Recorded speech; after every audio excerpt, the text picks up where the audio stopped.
늦지막한 아침이 밝았습니다. 최근 폭염주의보가 떠서 그런지 창문을 다 열어도 더워서 저의 최애 인앤아웃버거 앞치마를 하려다가 내려놨어요. 내일이 바로 제가 미국에서 처음 학생으로 등교하는 날인데요.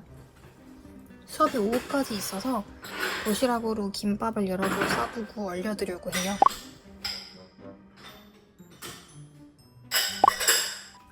어제 설거지한 그릇 정리하기 전에 미리 흰쌀은 씻어서 불려두고 있고요. 요리하기 전에는 필수로 아일랜드 탑을 한번 닦아줍니다. 이건 양쪽 면이 다른 수세미인데 행주로 사용하고 있어요. 쌀을 불린 지 30분쯤 돼서 밥솥에 앉혀주겠습니다. 주방이 크지 않아서 밥솥은 하부장에 넣어두고 밥 지을 때마다 꺼내서 쓰고 있어요. 저기가 밥솥 고정석은 아닙니다. 김밥에 넣을 밥을 할 때는 웬만하면 고압 모드로 해요. 고압 모드로 해야 쌀알이 푹 익어서 김에 접착이 잘 되거든요. 그리고 물 양도 평소보다는 아주 조금 더 잡아줍니다. 같은 맥락에서 꼬들밥보다는 진밥이 김밥을 싸기 편하기 때문이에요. 어제 주말이라서 한인마트에 가가지고 당근, 오이, 양배추, 우엉, 어묵 등 필요한 김밥 재료를 사왔었습니다. 몇 주 전에 김밥을 싸고 남은 단무지를 오늘 다 쓰려고 했는데 4줄밖에 안 남아 있어가지고 오늘은 김밥을 적당히 싸려고 합니다. 김밥 재료는 식힘이 필요한 것부터 가장 먼저 준비를 합니다. 계란 지단이 두께가 있어서 식는데 오래 걸리기 때문에 첫 번째 순서예요. 계란에는 소금과 맛술만 넣어서 계란말이 형식으로 준비했고요. 너무 지른 거 아니야? 10분 정도의 밥도 다 지워져서 빨리 식으라고 좀 퍼서 덜어주겠습니다. 오늘 만드는 김밥에는 밥이 많이 안 들어갈 거라서 김밥 6줄 기준으로 3공기 정도 펐어요. 바로 참기름 뿌려가지고 후다닥 섞어주고요. 그 다음으로 참깨랑 소금을 넣어서 밑간을 해줘요. 밥이 식는 동안 양배추를 채 썰어서 한 대접 정도의 분량을 준비해두고 뚜껑을 씌워서 전자레인지에 3분 정도 익혀줬어요. 양배추가 익어가는 동안 오이 1개의 씨를 제거하고 6등분을 해줍니다. 오이나 단무지처럼 단단한 재료가 들어가야 김밥이 잘 말리기 때문에 꼭 넣습니다.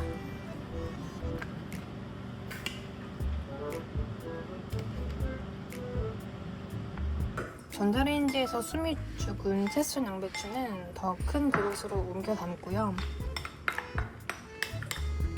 집에 큰 전자레인지용 그릇이 별로 없기 때문에 양배추를 담았던 그릇에는 냉동해 두었던 삶은 시금치를 담아줍니다. 냉동했던 시금치는 냉기만 빠지면 돼가지고 1, 2분 짧게 돌려줄 예정이에요. 그리고 물기를 쫙 빼고 소금 간만 해서 준비를 합니다. 다시 양배추로 돌아와서 간단하게 참치액 1큰술로 밑간을 해주고요. 간이 배이게 잘 섞다가 아까 준비해두었던 밥과 함께 섞습니다. 밥은 절대 뜨거운 상태여서는 안 되는데요. 김밥김이 밥에 뜨거운 김과 만나면 쪼그라들고 질겨져서 꼭 미지근할 때까지 식혀줘야 해요.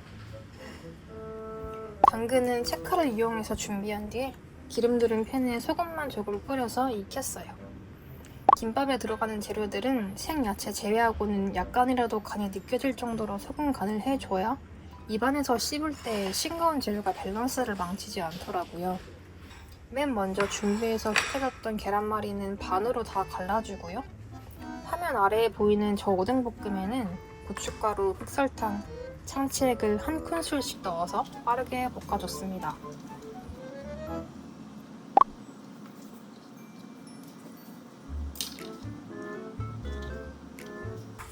오늘은 두꺼운 김밥을 할 거기 때문에 혹시나 김밥김이 찢어질까봐 덧댈 김밥김을 접어서 자르는 중이고요. 냉동실에 보관한 지 오래된 김밥김 2장을 덧대기 용도로 사용했습니다. 김밥김을 고를 때에는 비싸든 저렴하든 1장 기준 20g이 넘는 거를 고르는데요. 근데 저렇게 덧들 끄면 김밥 김이 얇아도 사실 상관이 없습니다. 예쁜 김밥을 만들어 보고 싶어서 밥을 한 줄로 배치했어요. 김밥 재료들을 놓을 때는 채 썬 당근처럼 흐물흐물하거나 형태가 없는 것들을 되도록 아래로 가게 놔주는데요.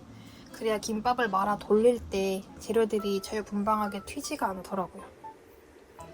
근데 저는 그걸 망각해버려서 채 썬 당근 위에 우엉 2줄을 올려서 최대한 당근들이 흩어지지 않게 딱 잡아줬습니다. 첫 번째 김밥부터 시금치를 빠뜨렸네요. 재료들을 김으로 한 바퀴 감쌌으면 여기에서 8손가락을 이용해서 김밥의 전신에 균일한 힘을 준 다음에 최대한 동그랗게 모양을 만들어줍니다. 더 이상 김밥 재료들이 안쪽으로 말리지 않는다 싶으면은 짱짱하게 재료들이 뭉쳐진 거니까 그때에 마무리를 짓습니다. 김밥김 끝에는 물보다는 지름 밥풀을 붙이는 게 가장 효과가 좋았어요. 다 말고 나면은 밥풀의 접착력을 높이기 위해 바닥에 잠깐 비벼주고요. 재료들은 한 번에 잡아 360도 회전을 시키면 그 상태에서 8손가락으로 최대한 원형의 모양을 만들고요. 새끼손가락의 섬세한 컨트롤로 김밥 양 끝단에 부실한 공간을 꽉 잡아줬습니다. 밥풀에 닿을 때까지 긴장감을 놓치지 않으면서 꾹 눌러주면서 김밥의 아가리를 닫아줍니다. 밥에 양배추를 3분의 1 정도는 넣은 것 같은데요. 그럼에도 기본적으로 밥이 질기 때문에 김밥을 싸기에 최적화된 농도더라고요. 김밥 김에 밥을 깔 때 윗부분 2-3cm를 남겨두라고 주로 많이 듣잖아요. 정확히 말하자면 김밥 속재료의 양에 따라 조금씩 달라질 수 있을 것 같습니다. 만약 속재료가 적다고 한다면 굳이 윗부분 가득히 밥을 채울 필요가 없겠죠? 그리고 밥풀은 꼭 싸기 직전에 발라주셔야 김이 밥풀의 수분에 의해 쪼그라들지 않습니다. 아까와 같이 재료들과 김밥김을 360도 돌리자마자 두 손으로 눌러서 1차적으로 김밥의 모양을 만들어주고요. 그 다음에는 밥풀에 닿을 때까지 긴장감을 놓지 말고 짱짱하게 눌러주면서 김밥의 아가리를 닫아줍니다.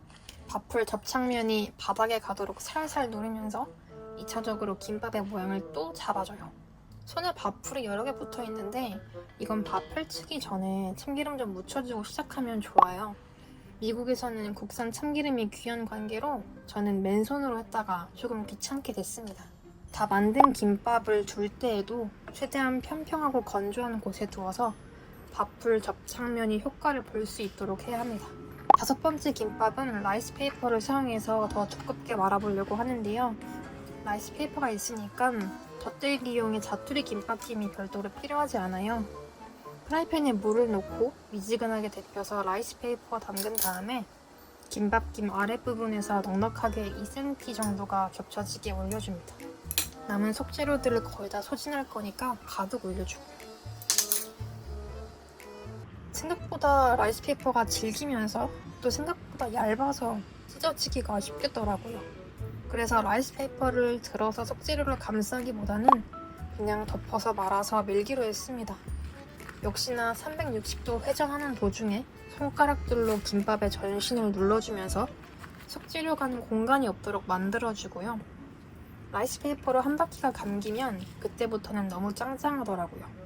오히려 밥보다 더 쉽다는 생각이 들었습니다.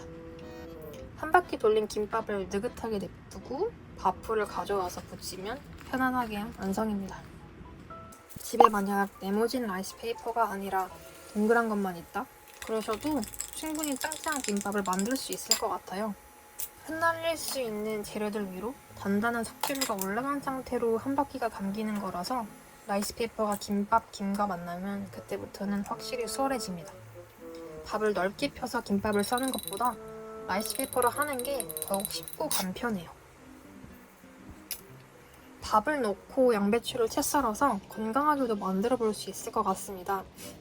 생야채만 넣는다고 하면 재료를 채 썰어 준비하는 게 상당히 귀찮지만 한 번에 미리 만들어두면 냉장고에서 3-4일은 버텨나니까 다이어트에 아주 좋겠다 싶어요.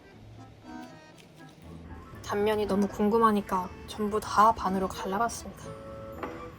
저는 요리를 할 때 맛이 더 중요해서 비주얼을 크게 신경 쓰는 편은 아닌데 라이스페이퍼를 사용한 이 김밥은 단면이 이뻐가지고 다음에 또 해야겠다 싶기도 하더라고요. 다음번에는 색감을 신경 써서 무지개 김밥을 만들 수 있을 것 같기도 해요.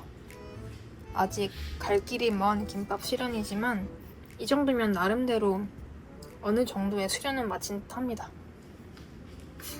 약 1년 전 저는 결혼하자마자 미국에 와서 주부가 되었는데요. 결혼하기 전까지는 자취를 했지만 요리라는 걸 거의 안 하고 살았었어요.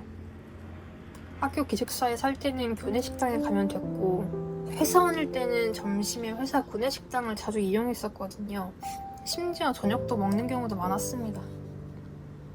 제 작년 영상들을 보시면 간간히 김밥을 사던 시절이 있었는데 그때와 비교하면 오늘은 장족의 발전을 이룬 수준입니다.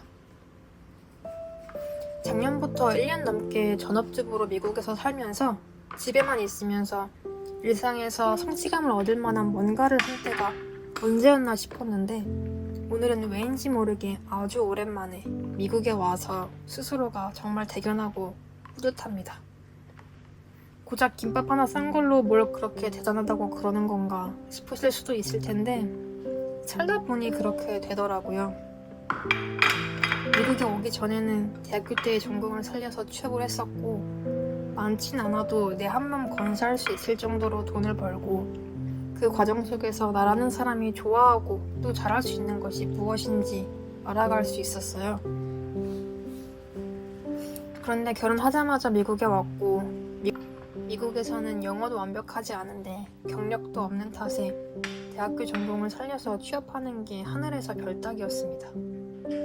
그렇게 저는 전업주부가 되었고 남편이 출근하면 나는 이 미국 땅에서 뭘 할 수 있을까 수도 없이 고민했습니다. 평생 주부로 남고 싶지 않다는 생각은 집에만 있는 제 자신을 계속 갉아먹었습니다. 결론적으로 그래서 미국에서 전문대에 입학을 하게 된 건데요. 개강을 하루 앞두고서 작년에는 제대로 해내지 못했던 김밥 예쁘게 잘 말기를 성공해서 기분이 너무 좋습니다. 하나씩 전업주부로서 요리 스킬도 업그레이드하고 전문대에서의 공부도 무탈히 해나가고 싶어요. 이 파란색 도시락은 제가 내일 학교에 가져갈 겁니다. 수업은 점심시간 조금 넘어서 오후에 끝나는데 저녁까지 도서관에서 공부할 거라서 든든히 싸가려고 해요.